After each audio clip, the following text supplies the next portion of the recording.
I want a divorce. I'm tired of marriage counseling. I'm tired of trying. I'm ready to leave. I'm ready for a divorce. I'm exhausted. I'm mentally at my capacity. I truly thought I was gonna be with him forever. And I still love him so much, and I wanted it to be different, but it's not. In sickness and health, better or worse, like, no. Like, so destroy myself and destroy my kids to keep a vow? Nope. So if you're in a miserable marriage and you think about divorce regularly, go ahead and do it. You will not regret it. The thing that you'll regret is staying in that marriage longer than you wanted to and giving him years and years and years that should have been yours. My future was right there. Like, it was solidified. Like, I was comfortable for the rest of my life. Maybe not mentally in my relationship, but financially I was fine.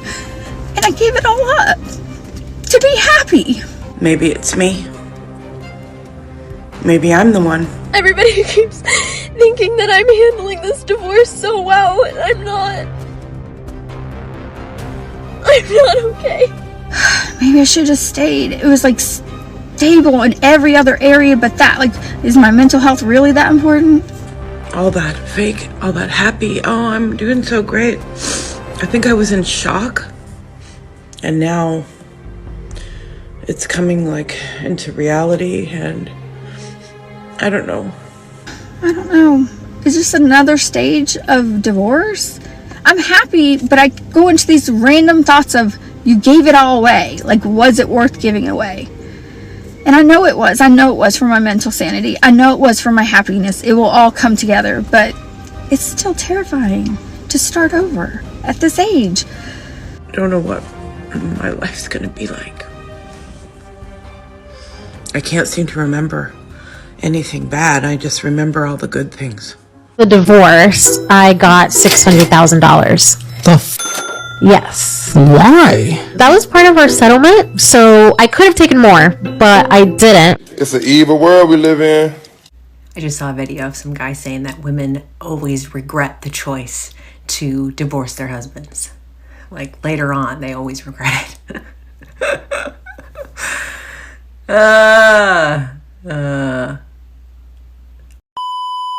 I am processing the most triggering breakup I've had in 9 years. Why are men so horrible? Yesterday I told my husband I wanted to be separated from him, and people keep saying sorry, and I'm only crying right now because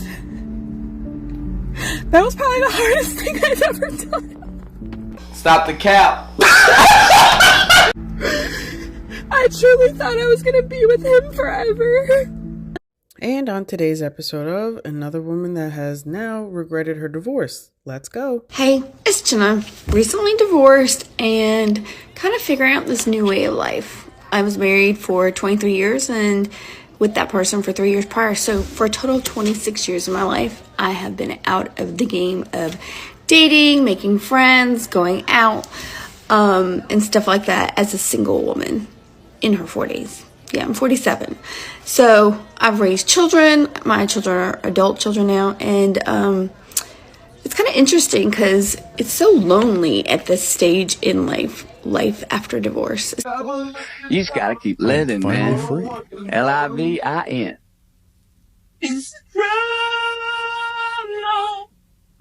Divorce was finalized. I'm a smooth operator. Bro. That phone driving make you feel some I don't even know type if I of can way. show this on YouTube. That custom brightly make you feel some type Covered of way. in tattoos. Deep Showing got me herself off feeling some online. type of way. Is it cause my A few moments later. I don't really use this account anymore. Yikes. But I wanted to pop on and say hi.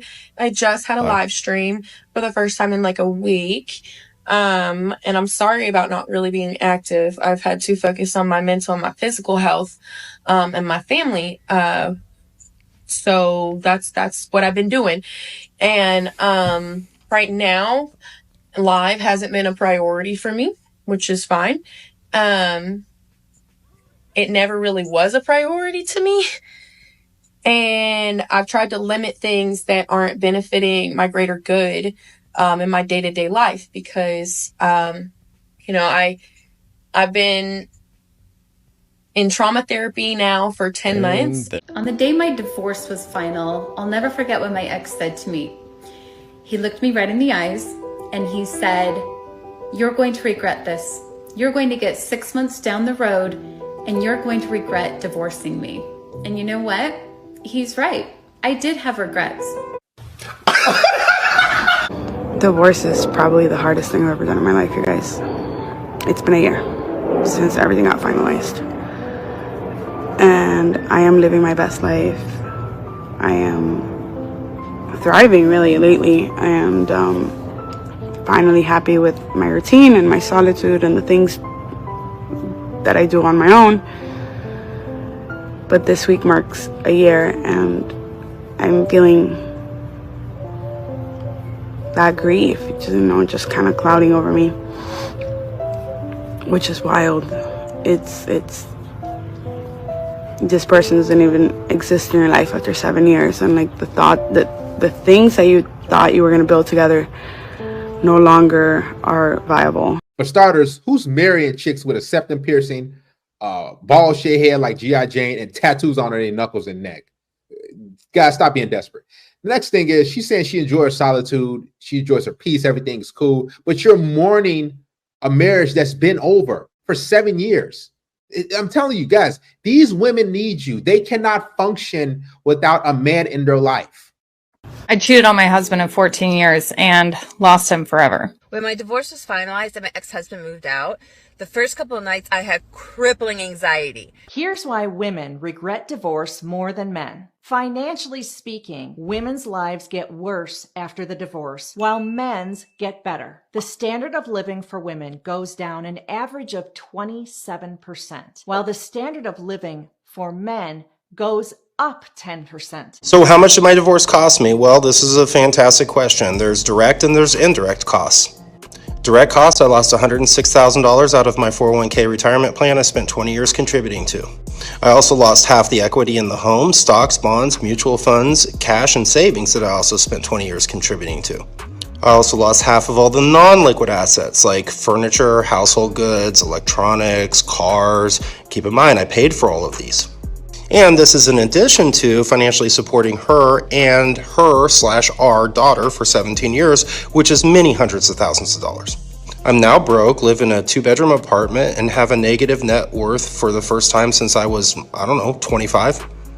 Indirect costs: my job, my sobriety, my self-worth, my masculinity, my hope for the future, my ability to trust women again, my belief in God, my pride, my motivation, my physical health. I don't know, let's just say everything. Divorced dads 10 times a day end themselves because they've come to the conclusion, I'm the problem, I'm the a-hole, remove me. They're cut off from their legacy, they're cut off from their kids, they feel rejected, and the person that I put ahead of my life, that I sacrificed for, that I love, that I put on this pedestal has abandoned me.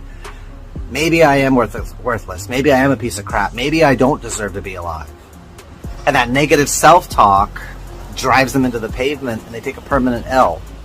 And now that pain and misery they feel inside gets rippled into the family, into the children. And the scariest part is, for kids whose dads end themselves, they're more likely to do the same thing.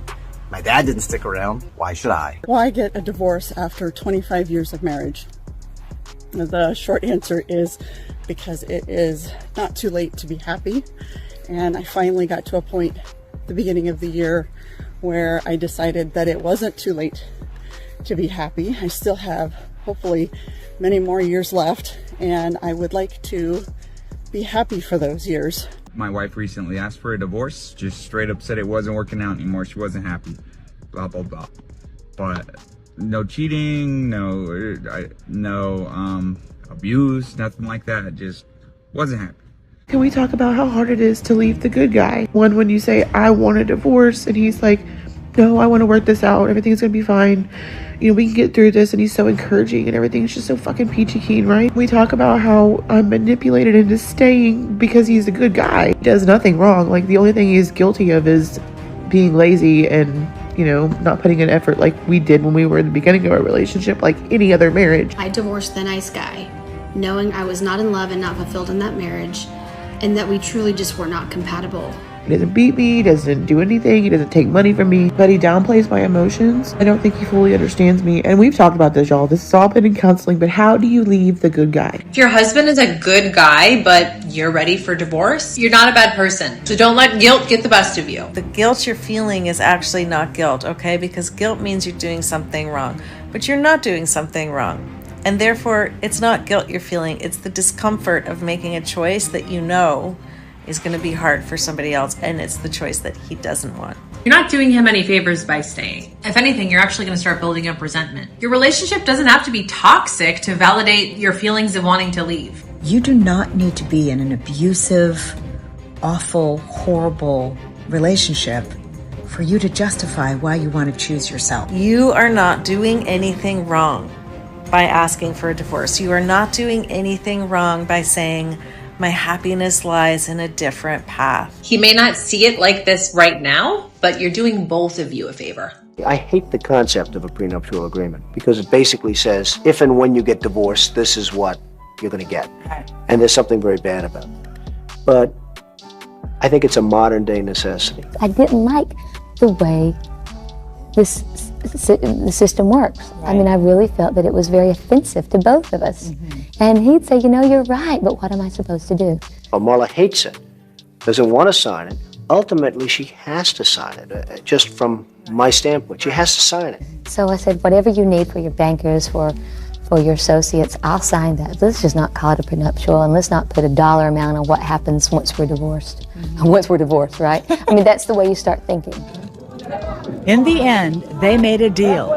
Reports had her asking for $25 million, but he negotiated her down to a mere $1 million. It looks a little, cheap? Yeah, it looks cheap.